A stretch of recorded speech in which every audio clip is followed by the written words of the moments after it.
হর হর মহাদেব।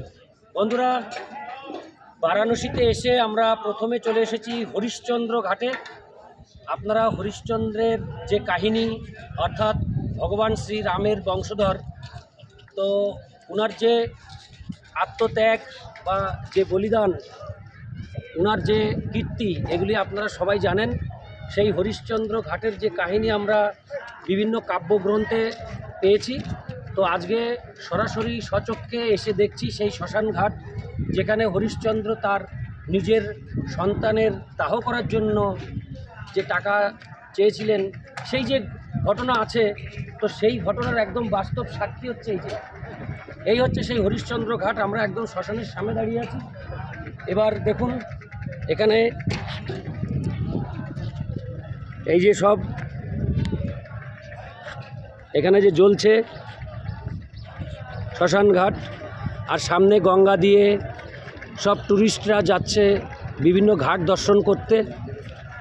এই দেখুন, আমরাও করব এটা, কিন্তু আজকে আমরা একটু সাইডগুলো দেখে নিচ্ছি। এ হচ্ছে হরিশ্চন্দ্র ঘাট, অসাধারণ সুন্দর, যেগুলি বিভিন্ন ধর্মগ্রন্থে পেয়েছি, পড়েছি। আজ সেই সামনেই দাঁড়িয়ে রয়েছি। রাজা হরিশ্চন্দ্রের সেই কাহিনী, তার নাম অনুসারে এই ঘাটের নাম হরিশ্চন্দ্র ঘাট। হর হর মহাদেব। ক্লিক। হর হর মহাদেব। আমার জীবনের অনেক ইচ্ছা ছিল যে এই হরিশ্চন্দ্র ঘাটে এসে আমি ভাগবত পাঠ করব, 2-4টি শ্লোক। তো ভগবান শিব আমার সেই বাসনা পূর্ণ করেছেন। তো আজকে আমি যে পাঠটা করব, সতীর দেহত্যাগে, ভাগবতমের 4th স্কন্ধ 4th অধ্যায়, সতীর দেহত্যাগ। যেহেতু এটা হরিশ্চন্দ্র ঘাট, শ্মশান ঘাট, তার জন্য আমি ভাগবতের এই জায়গা থেকে 2-1টা শ্লোক আমি পাঠ করব, আমার মনোবাসনা পূর্ণ করব। ভগবান ভোলানাথ যেখানেই থাকুক, উনি আমার উপর আশীর্বাদ করুন, আমি যেন পাঠ করতে পারি।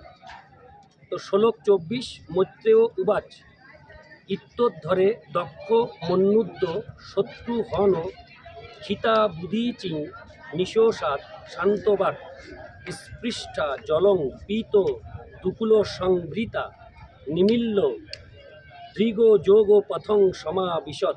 অর্থাৎ মৈত্র ঋষি বিদুরকে বললেন, হে শত্রু সংহারক, যজ্ঞস্থলে তার পিতাকে এইভাবে বলে সতী উত্তরমুখী হয়ে ভূমিকে উপবেশন করেছিলেন। গৈরিক বসন পরিহিতা সতী তারপর জল স্পর্শ দ্বারা নিজে পবিত্র হয়ে চক্ষু নিমীলিত করে যৌগিক পন্থায় ধ্যানমগ্ন হয়েছিলেন। শ্লোক 25। কৃত্তা সমানা বনীলং জিতাসনা সৌদান মুত্থাপ্য চ নাভিচক্রত শনৈর্হৃদি স্থাপ্য ধিয় রশি স্থিতং কণ্ঠাৎ ভ্রুবোর্মধ্য মণিন্দিতানয়ত। অর্থাৎ প্রথমে তিনি নির্দিষ্ট রীতি অনুসারে আসনে উপবেশন করেছিলেন এবং তারপর তিনি প্রাণবায়ুকে ঊর্ধ্বগামী করে নাভিচক্রে সাম্যাবস্থায় স্থাপন করেছিলেন। তারপর তিনি বুদ্ধি সহ প্রাণবায়ুকে হৃদয়ে এবং তারপর ধীরে ধীরে ফুসফুস মার্গ থেকে ভ্রুযুগলের মধ্যে নিয়ে গিয়েছিলেন। শ্লোক 26। এবং স্বদেহং মহতাং মহীয়সা মুহ সমারোপিত মঙ্ক মাদরাত জিহাসতি দক্ষ রুষা মনস্বিনী দধার গাত্রেস্ব নীলাগ্নি ধারণাম। অনুবাদ: মহর্ষি এবং মহাত্মাদের পূজ্যতম শিব যে দেহ অত্যন্ত আদর এবং প্রীতি সহকারে তার কোলে স্থাপন করতেন, তার পিতা দক্ষের প্রতি ক্রোধবশত সেই দেহ ত্যাগ করার জন্য সতী তার দেহের ভিতর অগ্নিময় বায়ুর ধ্যান করতে শুরু করেছিলেন। শ্লোক 27। আমি এই শ্লোকটি এখানে শেষ করব। এই হরিশ্চন্দ্র ঘাটে আমি ভাগবতমের 4th স্কন্ধ 4th অধ্যায় শ্লোক 27। তত স ভর্তুশ্চরণাম্বুজা সবং জগদ্গুরু চিন্তয়তি ন চাপরম তদর্শ দেহ হত কলম্বস সতী সত্য প্রযোজ্জাল সমধি জাগ্নি না। অনুবাদ: সতী তার চেতনাকে একাগ্রীভূত করে তার প্রতি জগৎগুরু শিবের পবিত্র চরণ কমলের ধ্যানে মগ্ন হয়েছিলেন।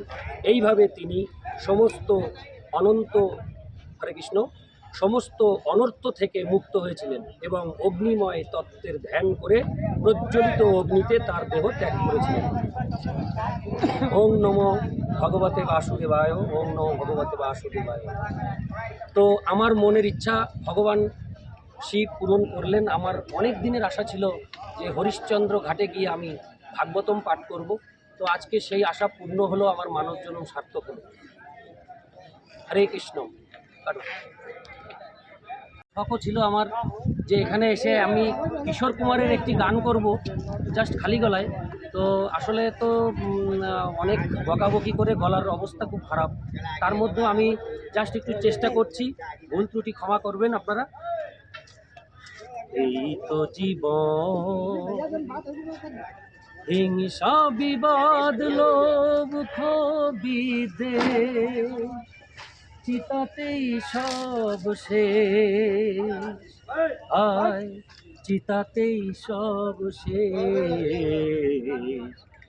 এই তো জীবন, হিংসা বিবাদ লোভ বিদ্বেষ, চিতাতেই সব শেষ, আয় চিতাতেই সব শেষ।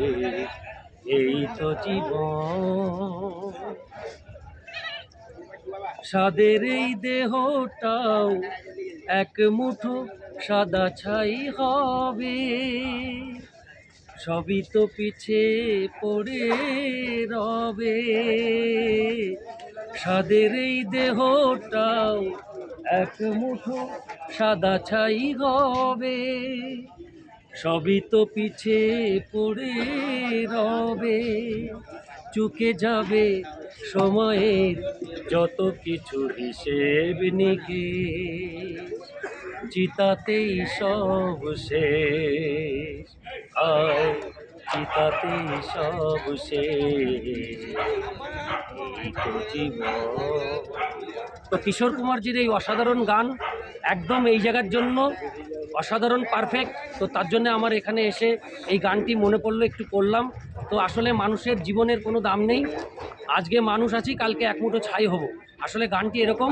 এবং সেই জায়গাটা দেখুন একদম অ্যাকুরেট, এবং এটা হরিশ্চন্দ্র ঘাট, বারাণসী। এটা যে কোনো জায়গা নয়, যে কোনো শ্মশানঘাট নয়, একদম আধ্যাত্মিক ক্ষেত্রে পরিপূর্ণ স্পিরিচুয়াল সোর্স, অসাধারণ জায়গা হরিশ্চন্দ্র ঘাট। এটা হচ্ছে বারাণসীতে। তো আমি সেখানে গান করে এবং ভাগবত পাঠ করে আমি জীবন ধন্য করলাম, আমার খুব আনন্দ হচ্ছে। আমি চাইবো ভগবান শিবের কাছে যেন এরকম ভারতবর্ষের প্রত্যেকটি স্পিরিচুয়াল আধ্যাত্মিক ক্ষেত্রে যেন আমি যেতে পারি, এবং এইভাবে যেন আমি নিজে একটু আনন্দ পেতে পারি এবং মানুষকে একটু আনন্দ দিতে পারি। হর হর মহাদেব। ক্লিক।